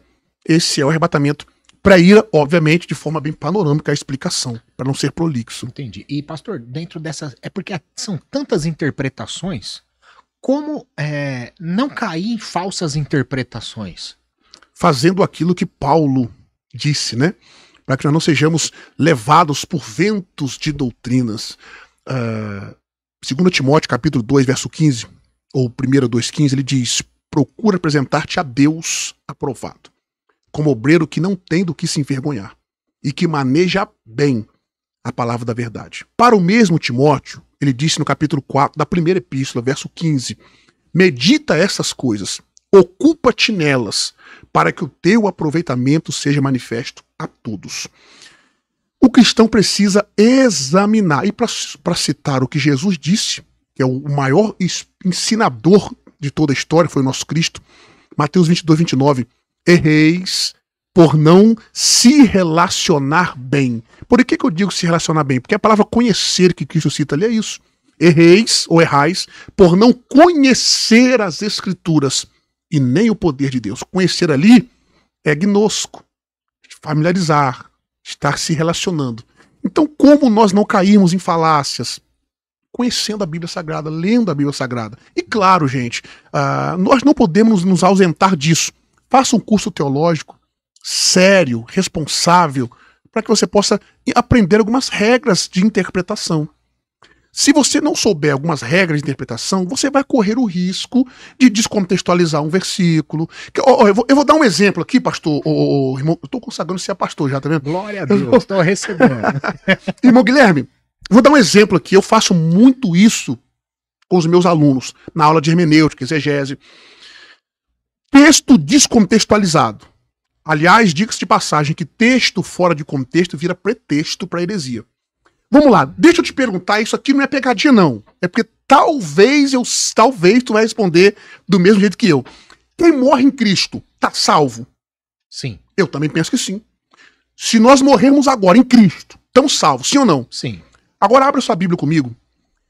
Gente, eu tô explicando aqui o perigo de nós pegarmos textos isolados sem o seu contexto. 1 aos Coríntios 15, 18, Guilherme, lê para mim aí, por gentileza. 1 aos Coríntios, capítulo 15 e o verso 18. Os meus alunos que estão ouvindo aí devem estar dizendo, vai citar isso de novo, ó. Eu já falei isso aqui umas 154 vezes. 5, 18? 15 e 18, 15 e de 18. 1 aos Coríntios. Se você demorar, eu cito de cabeça, hein? De tanto eu ler, minha Bíblia tá até despregando aqui. 15 e 18. Gente, olha só a pergunta que eu fiz pro Guilherme. Eu perguntei para ele o seguinte, Guilherme, você acredita que quem morre em Cristo tá salvo? Ele disse que sim. Eu também creio que sim, plenamente. Mas olha o que está escrito no verso 18, Coríntios 15, olha só. E também os que dormiram em Cristo pereceram. E aí, meu irmão Guilherme? Você acabou de concordar comigo que estavam salvos.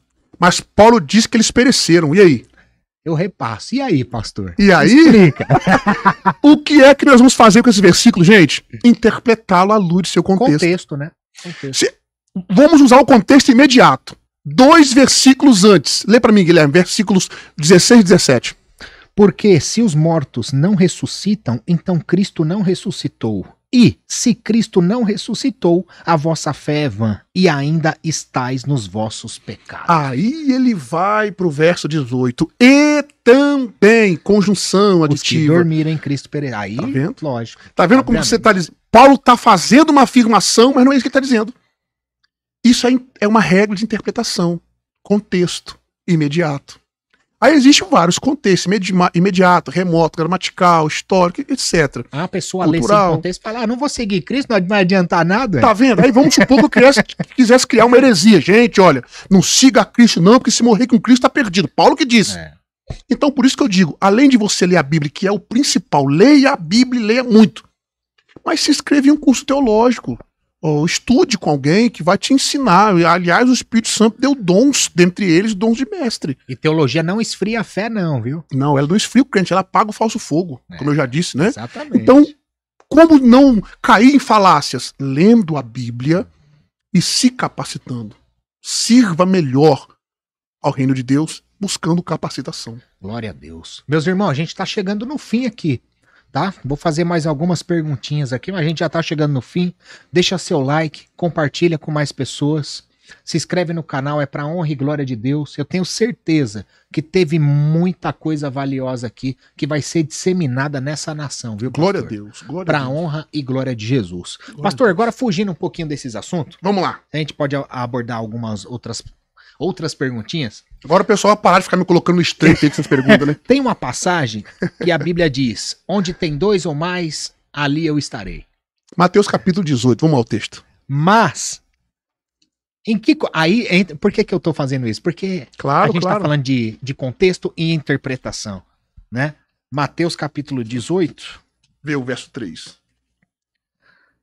Mateus capítulo 18, verso 3. Vê se é esse daí. Não é esse, né?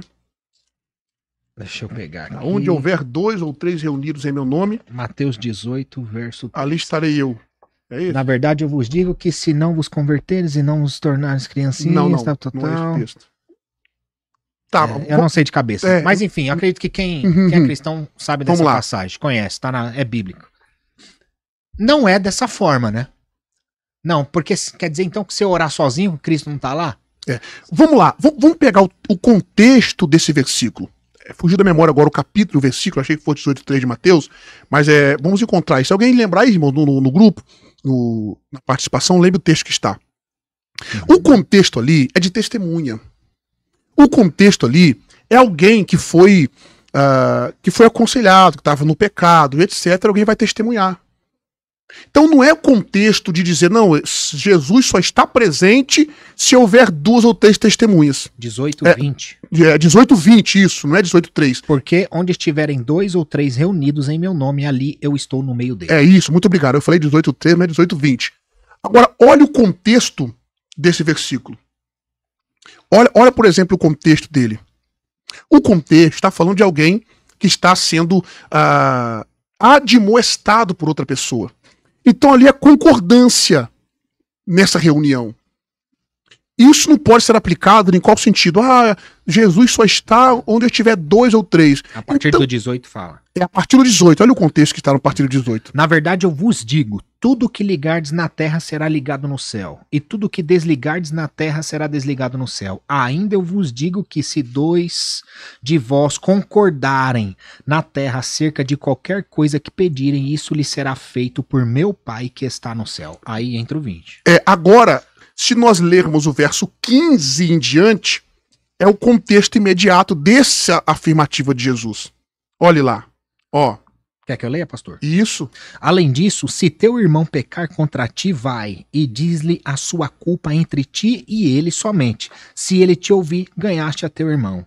Se, porém, ele não te ouvir, então leva contigo mais 1 ou 2, para que ele, pela boca de 2 ou 3 testemunhas, cada palavra seja confirmada. 17.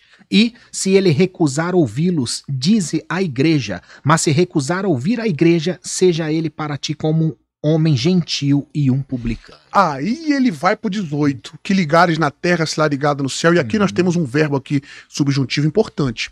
Tá? Um verbo importante que ligar na terra já estará desligado no céu. É a melhor tradução desse verbo grego aqui. Tá? Numa outra ocasião, trabalho o texto grego. Então aqui, a expressão do verso 20, onde tiver 2 ou 3 reunidos, é o contexto de testemunha ali para o pecado do irmão, para pedir o perdão e etc. Isso aqui não é uma regra para dizer, não, Jesus, por exemplo, está eu e o Guilherme aqui. Aí Deus está presente. Então quer dizer que se eu estiver sozinho aqui orando, ele não está presente? Então nós precisamos entender o texto dentro do seu contexto, né, gente? Isso é muito importante, muito importante. Pessoal, a gente está chegando no fim. Tem mais perguntas aqui, né? Vou fazer a última pergunta aqui. Pronto, pode ser, para nós pastor? encerrarmos. Pastor Átila, boa noite, a paz do Senhor. Pode explicar um pouco sobre o rapaz e egomeno? Harpax legomena. E dar um exemplo, por gentileza? Harpax legomena. A palavra harpax legomena, nós temos um adjetivo harpax, o advérbio na verdade, né? Uma vez. E o verbo legomena, dito. No grego, irmão Guilherme, e o amado irmão ou irmã, não sei que perguntou, harpax legomena são palavras ditas apenas uma vez. Palavras que o autor usou apenas uma vez. Nós temos isso no escrito paulino, por exemplo. Paulo, deixa eu lembrar uma palavra que Paulo usa aqui apenas uma vez. Cosmocrator, por exemplo, que é Senhor do Universo. É um harpax legomena em Efésios que Paulo vai citar. E nós temos muitos harpax legomena que Paulo vai citar. São palavras que ele cita apenas uma vez. Entendi. Só aparece nos escritos de Paulo. Isso é um harpax legomena. São palavras ditas apenas uma vez. Entendeu? Entendi, perfeito. Pastor, agora uma pergunta minha pra gente encerrar. Por exemplo, eu me converti, não foi em igreja, não foi com o pastor, foi eu e Jesus, eu tive uma experiência com Cristo e foi tremendo, e eu entendi meditando eu e Jesus na palavra de Deus. Até onde o grego e o hebraico vai mudar isso ou vai desconstruir algo que eu entendi, talvez errado? Irmão Guilherme, essa última pergunta, todas foram excelentes. Todas foram fantásticas. Mas essa última pergunta eu julgo ser um tanto quanto relevante. Existem pessoas que, depois que estudam o grego e o hebraico, dizem: eu descobri muitos erros na Bíblia, etc. Irmãos, isso não é verdade. Eu vou usar aqui a fala de Jonathan Edwards. Olha o que Jonathan Edwards diz. Lendo a Bíblia mais de 100 vezes, eu descobri muitos erros, todos eles em mim. Você que estuda a Bíblia para encontrar erro na Bíblia, a sua motivação está incorreta. Você está fazendo a coisa certa, mas com a motivação incorreta. Então, meu irmão, as traduções que nós temos, irmão Guilherme, fez, está fazendo e continuará fazendo um bom trabalho. Nenhum de nós, com raras exceções, se vocês que estão no chat aí, conhece alguém que se converteu lendo a Bíblia em hebraico e grego, por gentileza, coloque para mim aí no chat. Eu não conheço. Todos que eu conheço estudaram a Bíblia na sua versão, seja ela em inglês, espanhol, português e etc. A maioria são em português que eu conheço. Então as versões, as traduções fizeram um bom trabalho. Mas quando nós começamos a estudar o grego, o hebraico, eu falo agora como professor de grego e hebraico que sou, julgo isso importante. Estude mesmo o hebraico e o grego. Mas você vai fazer isso para conseguir fundamentar melhor a sua fé. Porque, por exemplo disso, irmão Guilherme, vamos supor que eu não soubesse. O irmão perguntou aí para me explicar o que é a Harpax Legomena e para eu dar um exemplo. Vamos supor que eu não soubesse. Ele ficaria, tá vendo? O camarada é um teólogo e não sabe o que é um Harpax Legomena. Tá entendendo? Eu, como teólogo, preciso saber. Certo? Mas uma pessoa que é leiga, que não conhece, que não sabe o que é teologia, não tem a obrigação de saber o que é uma Harpax Legomena. Certo? Mas aí, vamos lá. Ele está conversando, eu não vou citar aqui nenhuma seita por não indelicadeza, né? Por não ser indelicado. Mas vamos supor que eu estou conversando com alguém de uma seita que não crê, por exemplo, na divindade de Jesus. Aí ele lê João capítulo 1. João capítulo 1, verso 1. No princípio era o verbo estava com Deus e o verbo era Deus. Aí alguém vai dizer para a pessoa, você está aí no português, né? Mas você sabia que esse texto no grego, o substantivo theos está sem o artigo? No grego está enarque, enrologos, kairologos, enprostonteon, kaiteos, enrologos. Tá vendo que está sem o artigo aqui? Então Jesus é um Deus. Aí a pessoa que não tem um preparo teológico nas línguas originais para responder essa pergunta, pode ser que ela sinta uma verdade na palavra dessa pessoa. E é verdade, no grego o substantivo está sem o acento, está sem o artigo. Mas nós temos toda uma regra para interpretar aquilo dali. Ele não pode ser traduzido como um Deus inferior por conta disso. Estou só citando um ponto. Sim. Então essas informações vão ser relevantes para a edificação da sua fé. Olha o conselho que Pedro dá na sua primeira carta, capítulo 1, verso 10. Primeiro, segundo, capítulo 1, verso 10, ele fala assim: portanto, meus irmãos, procurai fazer cada vez mais firme a vossa vocação e eleição, porque fazendo isto, nunca, jamais tropeçareis. Então estudar o grego, o hebraico, fazer um curso teológico, vai aprimorar a sua fé. Eu louvo a Deus, irmão Guilherme, que muito cedo na minha conversão, Deus me levou, por infinita bondade dele, a estudar a Bíblia. Posteriormente, o hebraico, o grego, a teologia, né? O hebraico, o grego, a teologia e etc. Tive bons professores que me incentivaram, me motivaram, bons amigos que me motivaram a isso, tá? Mas isso não vai minar sua fé. Muito pelo contrário. Vai te fazer crescer. Agora, vale um conselho aqui. Veja com quem você vai estudar. Veja com quem você vai sentar para estudar esse assunto. Porque eu conheço pessoas que se esfriaram na fé, se afastaram, desviaram da presença de Deus, porque estudou com um camarada que não tem temor a Deus. Que está desviado dando aula, que não, enfim. Então procure saber com quem você vai estudar. Mas que você deve, estude sim. Mas isso não é. Tem gente que. Eu já tive a audácia de ouvir uma pessoa falar isso. Um audacioso falar isso. Ele disse: depois que eu estudei hebraico e o grego, tradução nenhuma para mim presta. Irmãos, isso é uma prepotência, diga-se de passagem. Uma falta de humildade. Ninguém que eu conheça, pelo menos, se converteu lendo a Bíblia em português. É claro que depois que você estuda o grego e hebraico, você vê que existem traduções melhores, pontos melhores, de você traduzir, entender o texto e etc. Mas nós não vamos negligenciar as traduções por conta disso. Então eu não vejo problema em estudar. Eu consegui responder a sua pergunta? Total. Se você fosse indicar para começar o grego ou o hebraico, começaria por qual? Olha, todo não, né? Maioria dos professores de grego e hebraico que eu conheço diz o seguinte: comece primeiro estudando o hebraico, depois você estuda o grego, certo? E talvez essa seja uma boa indicação. Mas eu comecei primeiro no grego, por oportunidade. Como eu disse no começo da nossa conversa, a minha cidade é uma cidade pequena. E eu tinha que sair da cidade que eu moro e ir para nossa capital para estudar com um amigo. Eu fui pregar nessa capital, na nossa capital, e eu conheci ele, fui pregar, ele me viu, falou, eu sempre fui curioso, li os léxicos, né, que é o dicionário, seria em português, uma palavrinha em grego, uma palavrinha em hebraico, ele me viu falando na pregação, no final ele me chamou.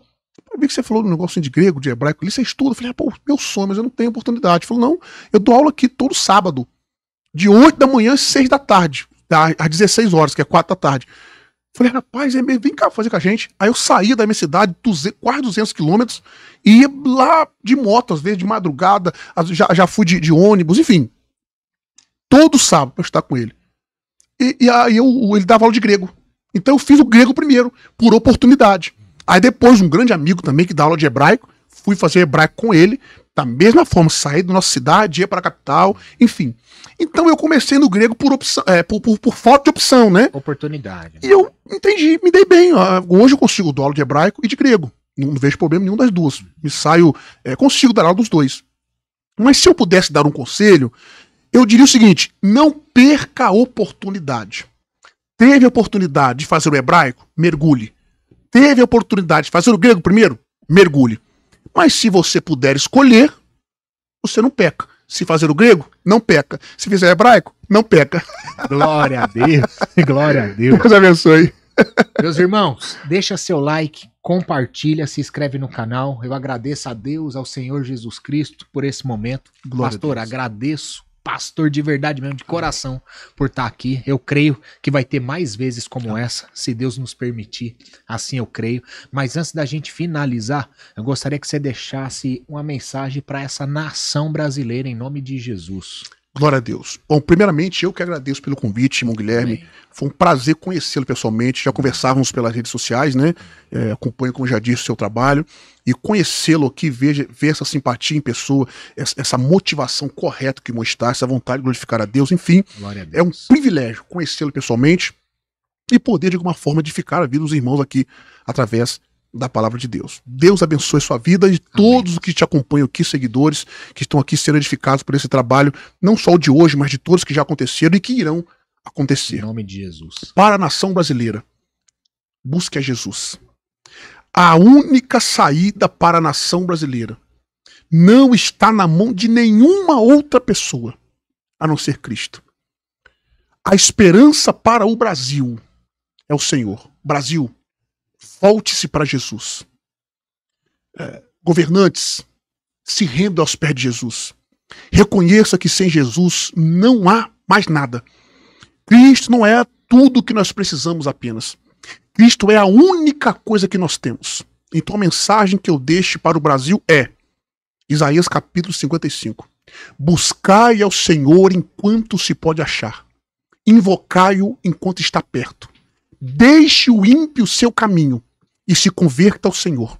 E o homem pecador se converta, porque o Senhor é misericordioso. Brasil, busca o Senhor. Aleluia, glória a Deus. Pessoal, Glória a continua compartilhando, se inscrevendo. Pastor Átila, você tem curso, dá aula, onde as pessoas podem se inscrever, te achar lá, por favor? Ok, obrigado pela oportunidade de mencionar aqui os cursos e tal.